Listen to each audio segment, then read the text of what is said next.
Anda kalau ngerti fiqh sirah akan tahu bahwa urusan Rasulullah SAW bukan masalah i'tikad, bukan kritik masalah moral, tetapi sekadar kedengkian yang diberikan oleh jahiliyah terhadap Rasulullah, yang terkadang sampai sekarang suka dibangkit-bangkitkan orang, bukan dengan satu analisis tapi dengan satu kedengkian.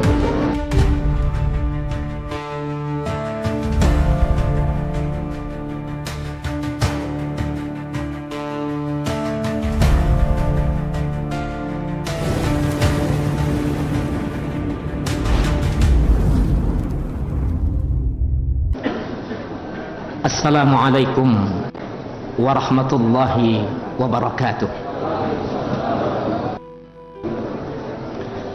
Alhamdulillahi wa kafa, wassalatu wassalamu ala sayyidina Muhammadin al-Mustafa wa ala alihi wa sahbihi ahli sidqi wal wafa. Amma ba'd. قال الله تعالى في كتابه العزيز وهو أصدق القائلين: لقد جاءكم رسول من أنفسكم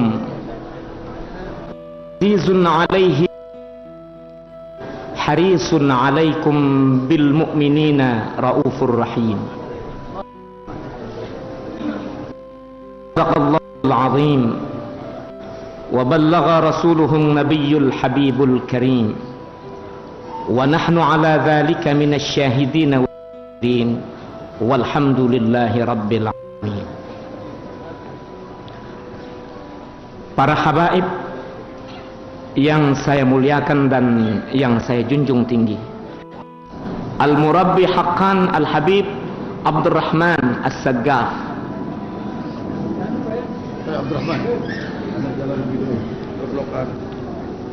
wa sahibul majlis Al-Habib bin Muhammad bin Ali bin Abdurrahman Al-Habashi,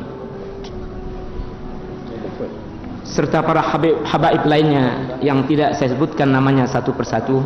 Matta'anallah bituli hayatihim wa nafa'anallah bi'ulumihim.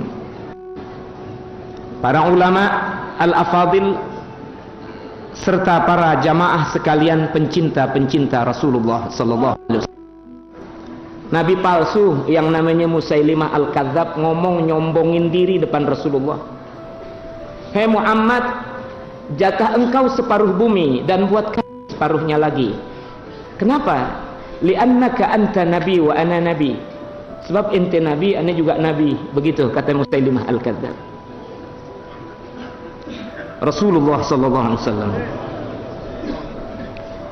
pada saat itu berdiam, tersenyum, melepaskan Musailimah sang pendusta. Kenapa hadirin? Kalau diajak diskusi susah orang model begini diajak diskusi. Rasul dapat wahyu, dia bilang ana juga dapat wahyu.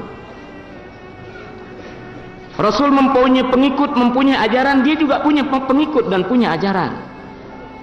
Oleh sebab itu, andai Rasulullah SAW mau, gum ya Ali, bangkit hai Ali, Sayyidina Ali radhiyallahu anhu, bunuh Musailimah, kelar, nggak ada urusan. Gum anta ya Umar, gum, bangun hai Umar, orang-orang besar, sahabat-sahabat, pahlawan-pahlawan yang membunuh Musailimah, kelar seketika. Saudara, para jamaah sekalian yang saya cintai, kalau saja Rasulullah SAW dengan satu telunjuknya berkata, gum ya Ali, gum ya Umar, bunuh Musailimah Al-Kadzab, orang sekarang bertanya mungkin, kenapa Nabi berdiam? Kenapa nggak keluar titahnya itu? Ini nabi palsu yang sangat berbahaya. Tapi kalau itu yang terjadi, Yahudi dan Nasrani zaman sekarang teprok tangan. Lihat Muhammad, lantaran dia takut ada saingan, Nabi benar-benar dapat wahyu, dia bunuh duluan supaya nggak terbuka rahasia kepalsuannya. Ini sebuah lembaran dari yang disebut fiqhus sirah, pemahaman tentang sejarah. Anda pikirkan sekali lagi, kenapa Rasulullah diam?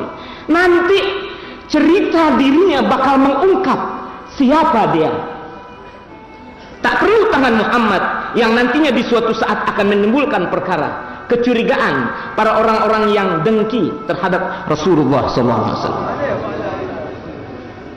Para jamaah dan kepada para habaib saya minta maaf ini. Sesungguhnya di dunia ini tidak ada satu figur, satu pribadi besar yang lebih digoda, lebih diganggu, lebih dihantam dengan berbagai fitnah sebanyak yang diberikan orang kepada Rasulullah. Dalam ceramah yang hanya 15 menit, saya tidak akan mungkin menyalinkan beberapa kata dari mulut-mulut Nasrani dan Yahudi yang menggugat nubuah Rasulullah SAW. Tapi mereka sudah mati langkah. Mau ngapain dengan hadrat Rasulullah? Apa yang bisa kau lakukan kepada Rasul yang dijanjikan oleh Allah Subhanahu wa taala, wallahu ya'simuka minan nas. Allah yang jaga engkau dari kejahatan tangan manusia. Yang disebut sarjana, yang disebut peneliti, yang disebut muhakkikin dalam sejarah udah tobat ketulung-tulung, nggak nyanggup mencari cacat Rasulullah. Apa sebab? Waktu Abu Jahal yang di dalam dunianya sendiri disebut Abul Hakam, bapak kebijaksanaan, Abu Jahal ditanya oleh temannya waktu mau perang dalam perang Badar, ya Abul Hakam, ma taqulu fi Muhammad, an-nabiyyun huwa am kadzdzab? Hei Amr bin Hisham, Abu Jahal istilah Islamnya, Abul Hakam istilah merekanya, apa pandangan engkau tentang Muhammad ini? Dia nabi atau pendusta? Marah Abu Jahal dengan pertanyaan itu. Kata Abu Jahal yang waktu itu menjadi musuh paling keras terhadap Rasulullah, dari telapakan kaki sampai ke ubun-ubun isinya benci dan dengki kepada Rasulullah. Tapi untuk menyatakan Muhammad salah atau pendusta dia nggak nyanggup. Dia bilang, mah min an taqula bi anna Muhammadan kadzdzab. Tutup mulutmu, jangan sekali-kali kau berkata bahwa Muhammad pendusta.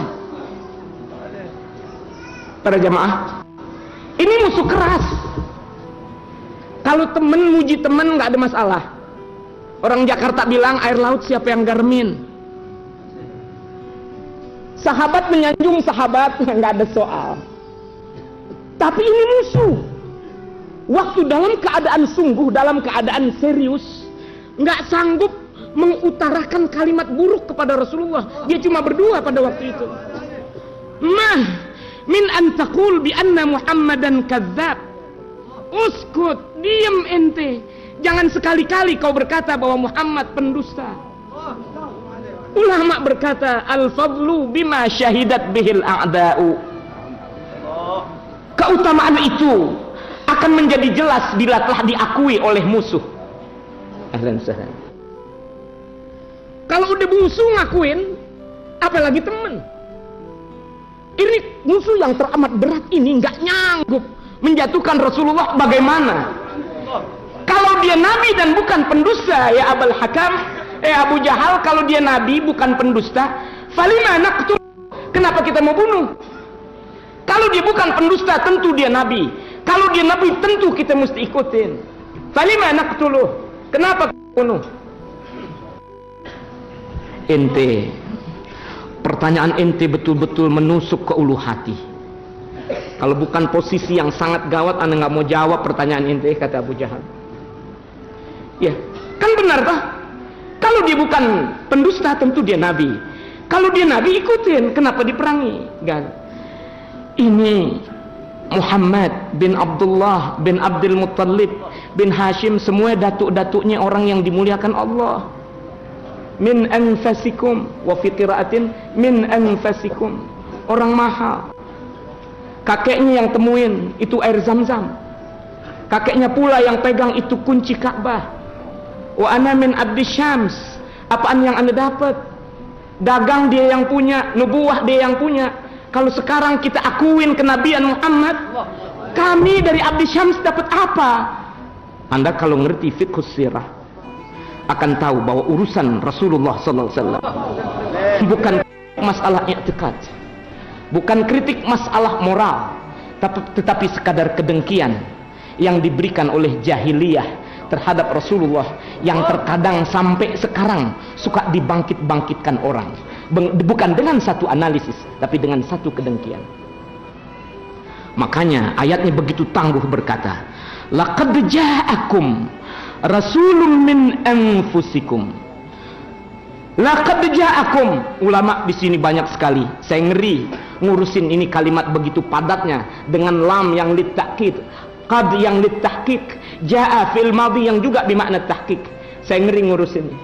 Tapi ini suatu sumpah seakan-akan dari Allah Subhanahu wa taala. Sungguh telah datang kepadamu Rasul dari makhluk yang paling mulia, min anfusikum. Min anfusikum, begitu juga qiraatnya, dari bangsamu. Sebab kalau aku turunin bangsa malaikat, kamu nggak bakal bisa ngikutin. Jahiliyah saking mati akalnya, dengan cara apa aku tutup nubuah Muhammad? Mau dibilang jujur, sangat jujur. Mau dibilang terbukti kenabiannya, nggak bisa ditolak. Mau dibilang ini salah, dibilang itu salah. Hakon nggak bisa ditolak nubuah Rasulullah. Dengan apa harus saya tolak? Akhirnya mati akal. Dia tanya, aba'asallahu basyarar rasulah, adakah Allah mengutus manusia jadi rasul? Kenapa bukan malaikat? Al-Quran menjawab, qul law kana fil ardi malaikatu yamshuna mutmainnina la anzalna alaihim malakar rasulah. Katakan hai Muhammad, andainya bumi ini cuma dipenuhi oleh para malaikat yang jalan tenang di atas bumi, aku akan utus malaikat pula yang menjadi rasul. Sekarang yang jadi rasul mesti manusia, sebab kamunya manusia. Coba kalau yang jadi rasul malaikat, umatku sholat, ngapain sholat, nyembah Allah? Enggak, malaikat nggak kenal capek jadi mau sholat.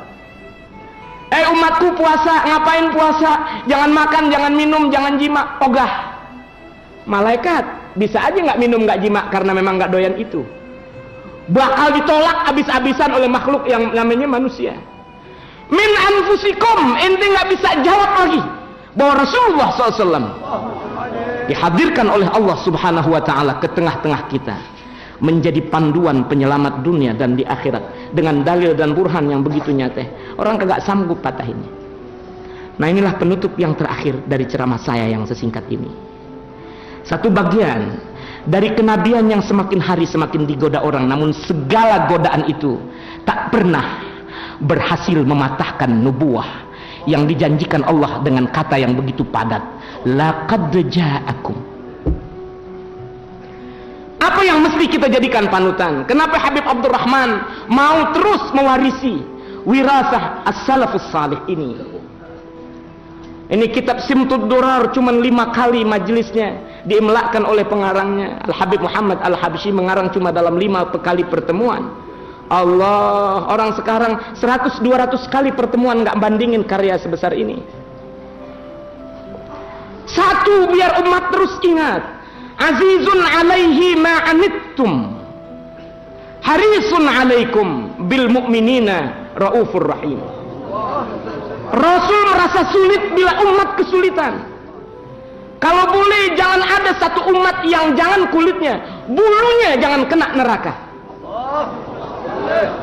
Begitu Rasulullah terhadap umat. Harisun alaikum, sangat antusias, sangat berkesungguhan agar kamu menjadi penghuni surga semuanya. Bil mu'minina raufur rahim, terhadap orang beriman dia sangat berbelas kasih. Abdullah bin Ubay bin Salul, siapa yang nggak catat sejarahnya itu? Raisul munafiqin, rajanya orang munafik. Waktu orang dari Madinah baru mulai, dari Makkah baru mulai hijrah ke Madinah, dia udah berbisik kepada orang Madinah, samin kalbak yakulak.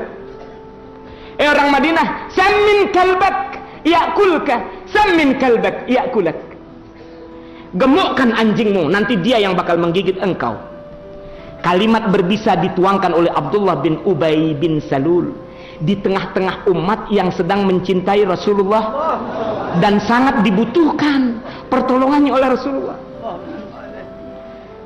Nabi belum selesai istirahat, belum lagi kering keringatnya, udah dihasut dengan kalimat berbisa. Ini anjing gemukin, kata Abdullah bin Ubay bin Salul, nanti bakal dia gede, dia yang gigit kamu. Allah, betapa kejamnya kalimat itu. Berbilang kejadian, Abdullah bin Ubay bin Salul yang membelotkan 1000 pasukan tentara dari Madinah untuk keluar dalam perang Badar, 600 belengkok, cuma 313 yang maju perang. Dia bilang orang Mekah, ente perang ente mati, nanti janda ente dikawinin oleh pengikut-pengikut Muhammad. Apa nggak kejam tuh kalimat? Rasulullah terdiam, hatinya mendidih. Namun Abdullah adalah umatku. Nabi diam. Waktu dia sakit keras, anaknya bawain air. Ayahanda, minumlah air yang sudah didoakan oleh Rasulullah. Mudah-mudahan penyakitmu menjadi sembuh. Apa kata Abdullah bin Ubay bin Salul? Ya bunai, wahai anakku, bawain air kencing kemari aku minum. Jangan kau bawa air yang telah diludahi Muhammad. Air kencing aku minum. Saya sengaja menyalinkan ini karena cerita ini pernah disalinkan oleh seorang korektor hadis yang sangat bengis. Ini akhir dari kalimat saya. Apa yang kejadian? Dia nggak minum tuh air. Tapi waktu di belakang hari dia sakit keras, hampir mau mati. Dia takut dengan akhirat, dia takut dengan lubang kubur. Nanyalah Abdullah bin Ubay bin Salul kepada anaknya, tolong kau mintakan kepada Rasulullah. Sekarang dia mau mati. Tadi baru sakit-sakit meriang doangan. Air Nabi dia tolak, mendingan air kencing dia mau minum. Dia bilang begitu. Sekarang dia mau mati. Dia berasa akhirat yang diceritakan oleh Rasulullah bakal kejadian. Kubur yang begitu sempit bakal menghimpit dirinya. Apa dia bilang? Anakku, katakan kepada Rasulullah, bila aku mati, biarkan aku dikafani dengan jubah Rasulullah yang sebelah dalam. Terkejut sahabat. Sayyidina Umar hampir mencabut pedangnya. Ya Rasulullah, jangan dikasih. Hidupnya kolokan. Hidupnya kurang ajar. Matinya bukan main kolokan. Suruh aku memenggal lehernya, aku penggal ya Rasulullah. Jangan kasih jubah. Gal, biarkan ya Umar, saya berikan jubah saya yang paling dalam. Jubah bukan yang di luar, jubah yang di dalam, dijadiin kafan buat membungkus musuh paling keras. Nabi yang sangat mencintai umat. Azizun alaihi ma anittum. Kamu mendapat kesulitan, Rasulullah akan merasakan sebagai satu kesulitan yang teramat sangat. Sebuah percontohan. Masya Allah, tabarakallah. Nabi kasih jubahnya yang sebelah dalam dijadiin kain kafan, ngebungkus jasadnya Abdullah bin Ubay bin Salul, Raisul Munafiqin. Anda mau cari di mana lagi? Pembela dunia dan akhirat. Mau dicari kemana lagi? Kita cuma melihat, lalu kita mengikuti, menapak tilas dari jejak-jejak Rasulullah SAW yang dihadirkan, yang dipandu oleh zuriyah Rasulullah SAW. Ini saja barangkali hal terbaik yang harus kita lestarikan, kita jaga, kita rawat, biar ini jamaah tetap dalam satu panduan yang sama. Demikian dari saya, mudah-mudahan ada manfaatnya. Kalimat saya yang silap saya mohon maaf. Atas segala perhatian saya ucapkan terima kasih banyak. Wal afu minkum. Wassalamualaikum warahmatullahi wabarakatuh. Assalamualaikum, terima kasih Anda sudah mendengarkan video ini sampai tuntas di Syekhuna TV. Berikut ceramah Sayyiduna Abuya Saifuddin Amsir dalam acara Maulid Nabi Muhammad di Majelis Talim Habib Ali Kuitang pada tahun 90-an. Abuya Saifuddin bin Amsir Naiman Al-Batawi adalah salah seorang ulama Betawi, sebutan Jakarta tempo dulu, terkemuka abad ke-21. Beliau dikenal sebagai ulama ahli fikih yang menjabat sebagai Rois Syuriah PBNU sampai tahun 2015. Dalam ceramahnya, beliau mengisahkan bagaimana nabi palsu bernama Musailimah juga mengisahkan kedengkian Abu Jahal kepada Rasulullah, termasuk tokoh munafik Abdullah bin Ubay. Semoga kita meniru dan meneladani akhlak Rasulullah. Amin.